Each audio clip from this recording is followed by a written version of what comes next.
Everybody. Happy Tuesday.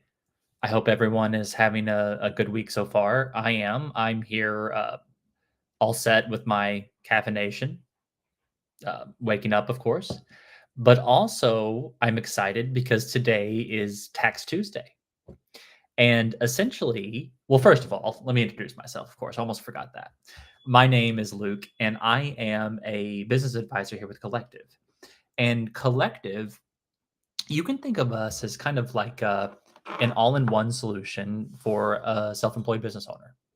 The first thing we do is set up your LLC if you don't have one, elect S corp tax status, provide a payroll processor, handle all the accounting and bookkeeping throughout the year, provide generalized support throughout the year, and then at the end, file your business tax return for the S corp.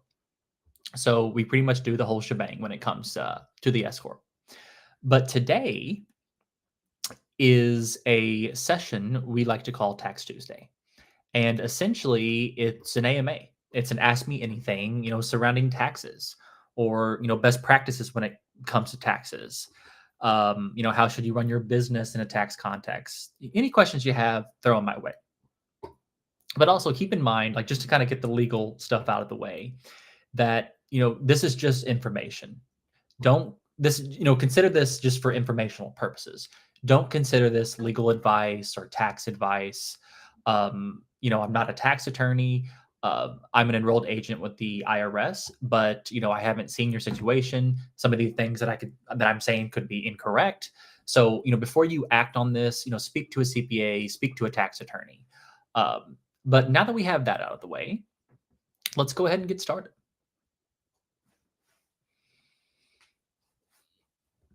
And I think we already have a question asked. Okay. What's the difference between an LLC and an S corp? Well, there's a big difference because, and first of all, there's a lot of people that have, a misrepresentation about an S corp or about, what an S corp actually means. And essentially, an S corp isn't a business entity, which I know sounds a little surprising because the name corporation is in it. So you'd figured it'd be a corporation or something like that, but it's not. It's a tax election. So you either have to be an LLC or a corporation or some sort of business entity before you can elect the S corp tax status.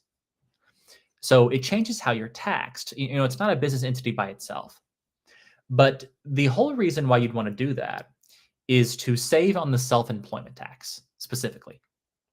Before you become an S corp, a big chunk of your net income or, all of your net income is subject to the self-employment tax.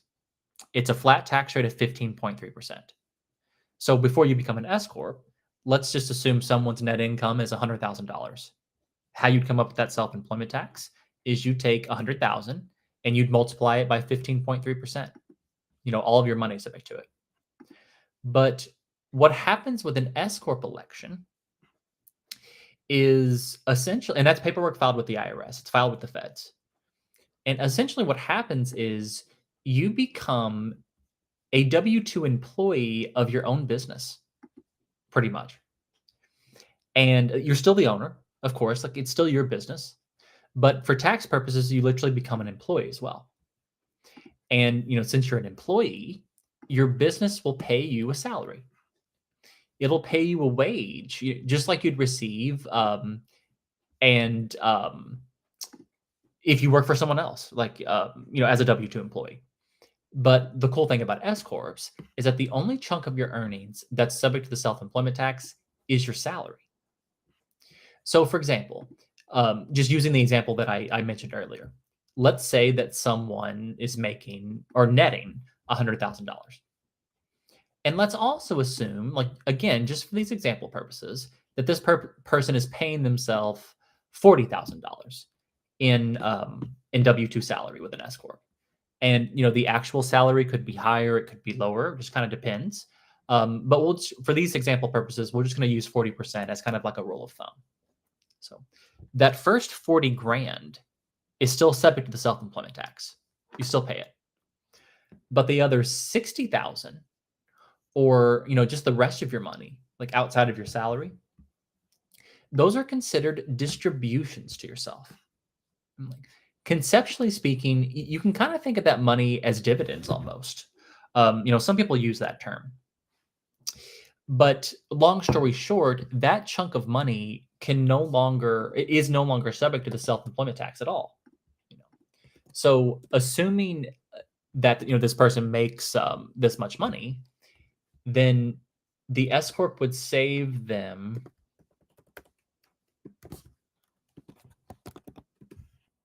$9,180 in the self-employment tax. So, as you can see, once you reach a certain income level, the S corp becomes pretty advantageous, or could be.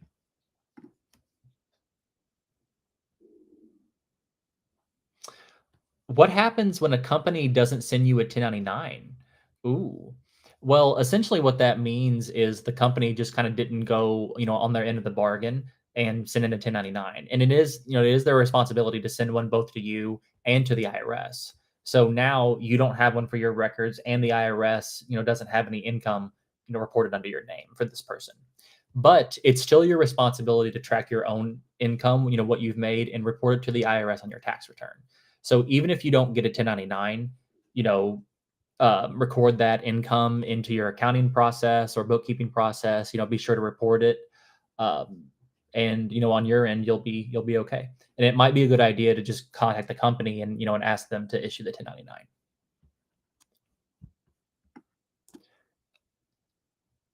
I'm a fashion designer. Can I write off clothing purchases for my fashion shows? This one is a little bit tough because i- if you're like typically if you are like wearing these clothes in a personal capacity, you probably won't want to write them off. And again, I would speak before you do anything about this. I would speak, with a CPA or a tax attorney that kind of specializes in this kind of stuff because some of this is a gray area. But if you're wearing this clothes personally, I probably wouldn't write it off. Um, so just be careful with writing it off. But again, like I say, I would speak to someone that I guess specializes in that because there you might, and again, might, I wouldn't do it before you speak to anyone. But let's say that these clothes were completely used for the fashion shows and like they weren't used personally after you use them, then I don't see any reason why that couldn't be written off.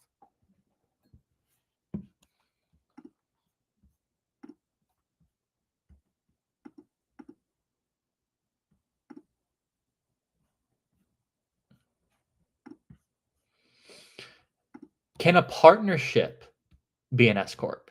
Sure, yeah, a partnership can make an S corp election. And essentially a partnership is just when, two or more people are on an LLC. That's what a partnership is. But a partnership can make an S corp election.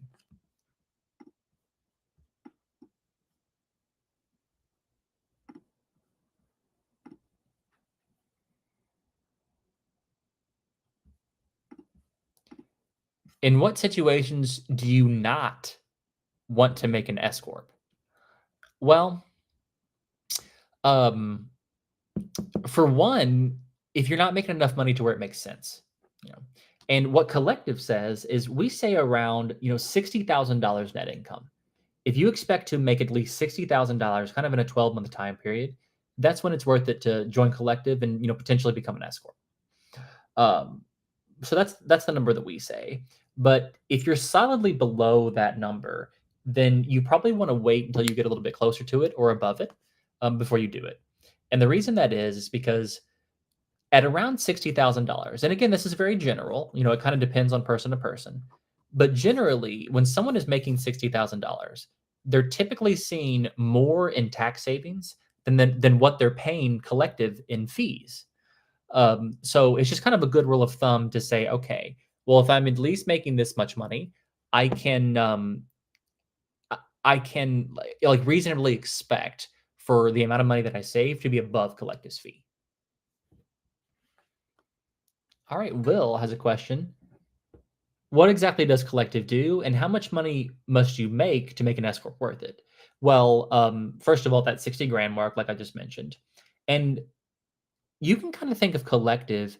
as kind of like an all-in-one solution for an S corp or a business that needs to be an S corp.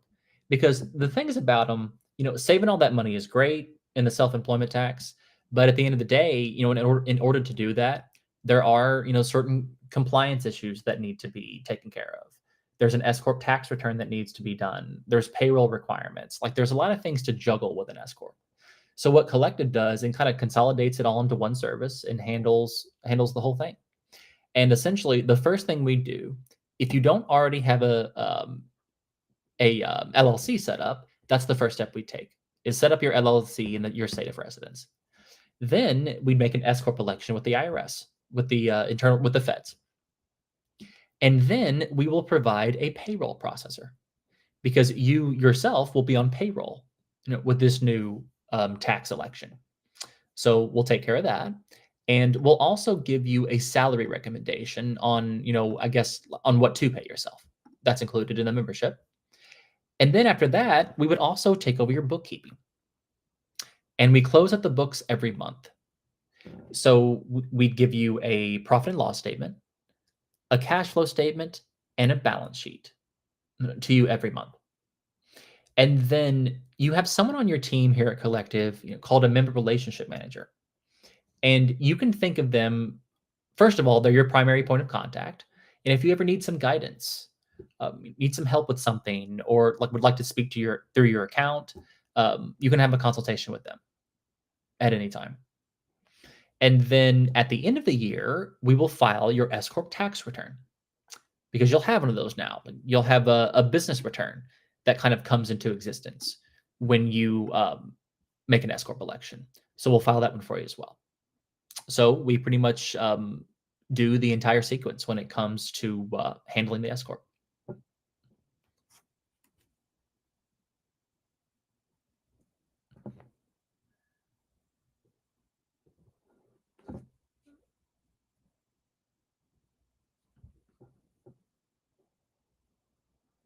Is Collective good for e-commerce businesses? We could be, yeah.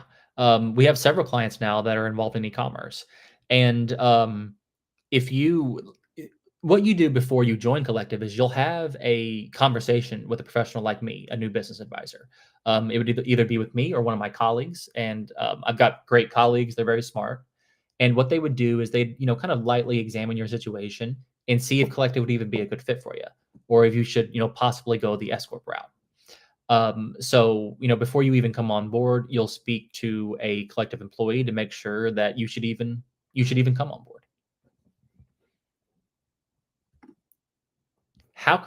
Here's a good question. How can I find my lost W-2s? Well, first of all, your employer, you can go to your employer and request a copy, and then they might be able to give it to you. But if they don't, you can get a copy from the Social Security Administration. For a fee it costs. But something else that you can do, now this doesn't provide you an actual copy of the form, but you can go to the IRS website and pull your tax transcripts. And you can actually pull what's called wage and income transcripts. And it essentially has sort of digitized, not copies, but just information from your 1099s, W-2s, income sources reported under your name. They should show up on your wage and income transcripts. So that's a way to kind of find W-2 information if you need it. It might be missing some information, but it should have most of it.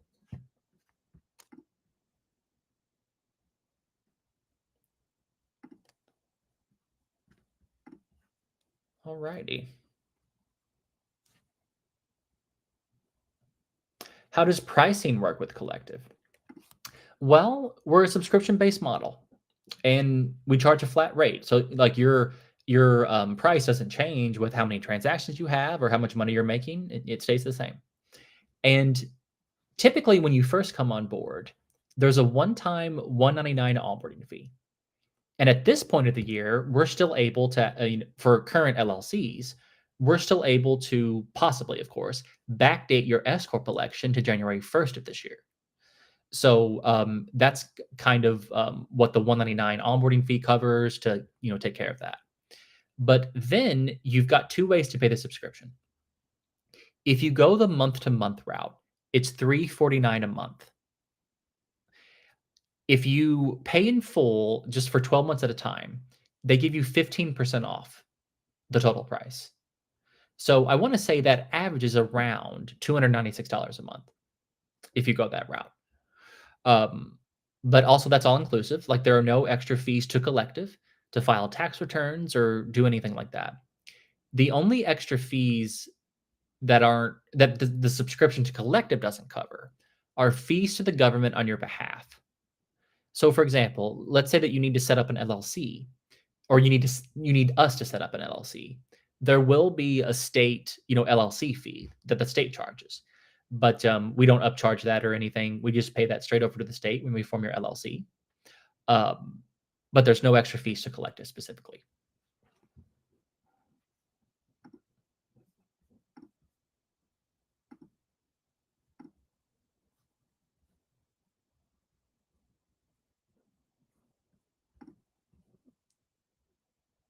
Hello from Brazil. Okay, well, I'm in Florida, so hello from Florida. Thanks for hopping on. All right. Oh, here's a good question. Um, are For content creators, are we supposed to be writing off makeup, outfit, meals, travel, things like that? Well, here's the thing, and let me talk specifically about the makeup and outfits and things like that. As of now, if I'm understanding it correctly with the IRS, you're not really supposed to write those things off because those are personal sort of expenditures. Like to do your makeup is personal, to wear a nice outfit is personal. Now, right now the IRS, like, they haven't really caught up with like the new influencer sort of career and things like that. So I understand why people would think they're able to write those things off, but you're not really supposed to, you know. It's supposed to be specifically for the business and makeup. Right now, the IRS doesn't really um, see it that way.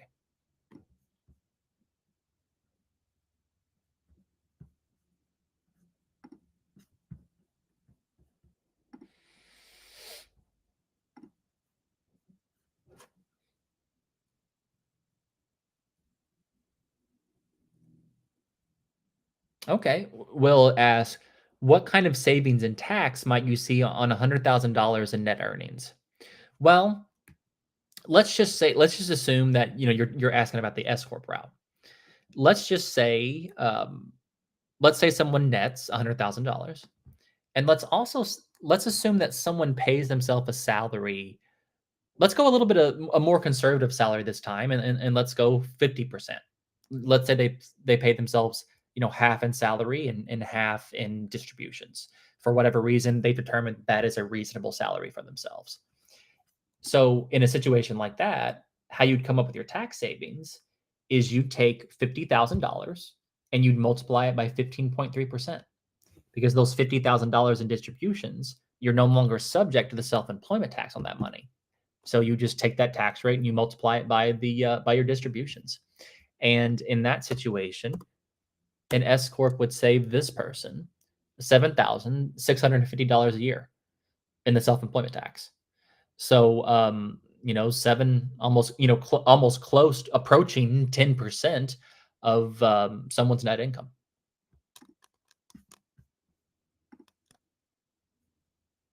Ooh, here's an excellent question. Will the 15.3% self-employment tax rate ever change? Well, to be honest with you, I don't know. Um, it could, the government is uh, is always, trying to raise taxes. Of course, well, I guess it kind of depends, but it could. It just kind of depends on the policy landscape in the future and what happens.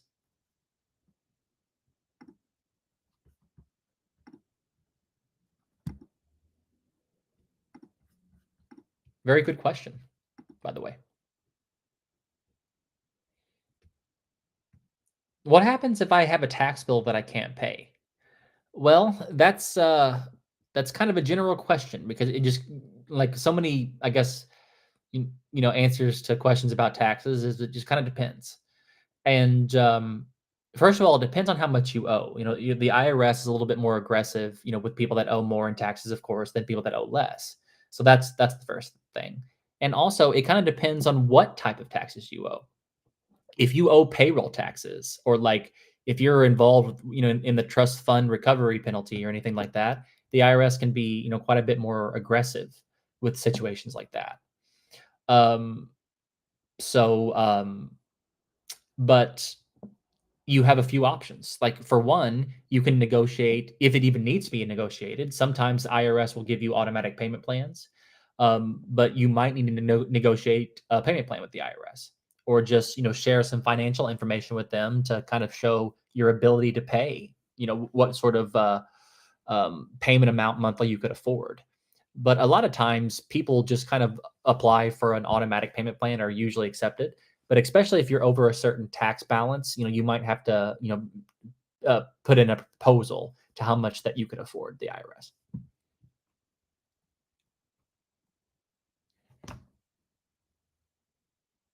This is not. First of all, Will asked a very good question. He says, "While this may be a dumb question, which is not, there's no stupid questions, but why would a business owner not just elect to pay themselves a lower salary to avoid the self-employment tax?" That's an excellent question, because I get that question a lot. People will ask me, well, if I'm only subject to the self-employment tax on my salary, then why not just pay myself $1, or really low in a salary amount to avoid the self-employment tax? And what I respond with is that that would greatly increase your risk for audit, you know, because what the IRS says is the salary has to be a reasonable salary. You have to pay yourself reasonable compensation. So it's very likely, almost completely likely, that $1 wouldn't be reasonable compensation in most people's situations. Now, a rule of thumb, generally, a salary could be anywhere between 30 and 60%. Again, those are very general numbers. A salary could be different. It just kind of depends on, your personal situation. But that's why you wouldn't want to pay yourself too low of a salary, is because the IRS might have a problem with it and penalize you.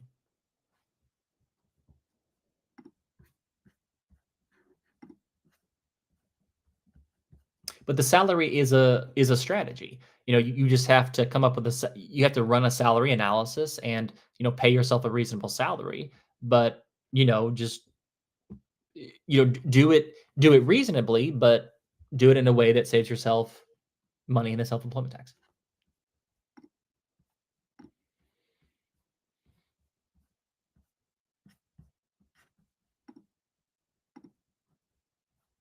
Is there any fee to become an S corp? Well, there's not a fee to become an S corp. There, but keep in mind that in order to become an S corp, um, you have to in order to become an S corp, you have to set up an LLC, and that's usually um, that costs money with the state. Your state of residence. That costs money to set up an LLC. So, like, for example, in California, right now, I believe it costs like $70 to set up an LLC, and in New York, it's closer to $200. So it just kind of depends, and you got to pay that fee and become an LLC before you can make an S corp election. Can I have an LLC without an EIN number? Yeah, you can have an LLC without an EIN number. I don't believe it's technically required. You can still use your social security number on things for your LLC, but I think some banks might require, an EIN number to set up a business. Not all banks, a business bank account, but no, you don't have to get an EIN number, but it's usually a good idea.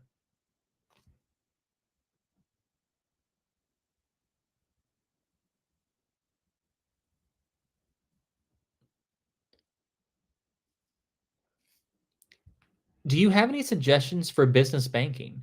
Certainly. So, in my opinion, and what Collective kind of generally recommends, is Chase banking. Chase just kind of seems to have the best business suite options, and just kind of they just seem to have really good, integrations and things like that. So when people ask me for suggestions to set up a business bank, I always suggest Chase. Also, Mercury, they're a really good online bank for startups. So you might want to check them out, like they're mercury.com. But there's several banks that are out there that are good for small business owners.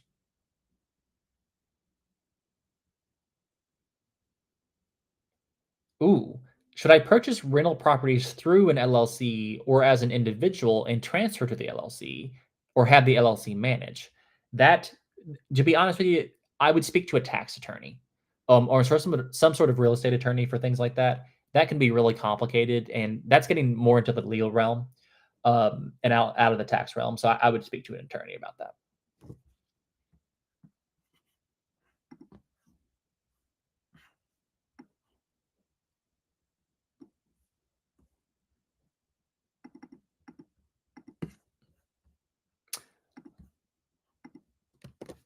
I think we have another good question. I I'm a software engineer working for Google on my H-1B, which I believe is a visa, H-1B visa. Can I write off things I buy for my profession? Um, prop To be honest with you, I'm not really sure. So, speak to a CPA or something that specializes in this before you do it. I'm not really sure, how the tax code works with HB1 visas and whatnot. But if you're classified as an employee, I doubt that you can write things off for your profession. If you're not self-employed, generally you can't write things off for your profession. So if you're just employed by Google, I doubt that you can write things off. However, like I said, speak to a tax professional that specializes in that because I have no idea when it comes to H-1B visas.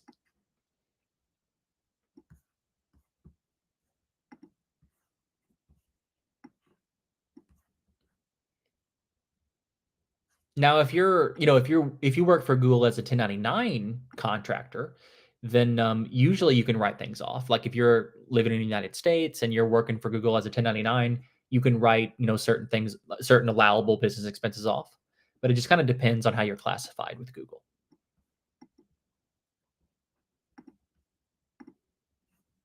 Okay, I think I have time for one more question here. What's the difference between a C corp and an S corp? Well, like I mentioned earlier, the difference between a C corp and an S corp is an S corp isn't a business entity and a C corp is. Um, so so technically a C corp can make an S corp election. But the difference between them is a C corp is usually it's a corporation is what it is. It's a corporation that you set up with your state. And the S corp of course is a tax election. So it's something that you'd make on a C corp. Um, Are there any other ways that collective can help save on taxes? Well, keep in mind that, we're going to be taking care of your monthly bookkeeping. So just keeping things organized and all your expenses in place it goes a long way to making sure they're accounted for and written off. So we just kind of support with the entire thing.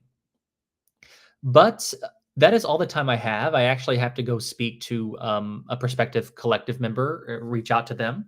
But I enjoyed it like I do every week, and I hope that all you guys found it informative.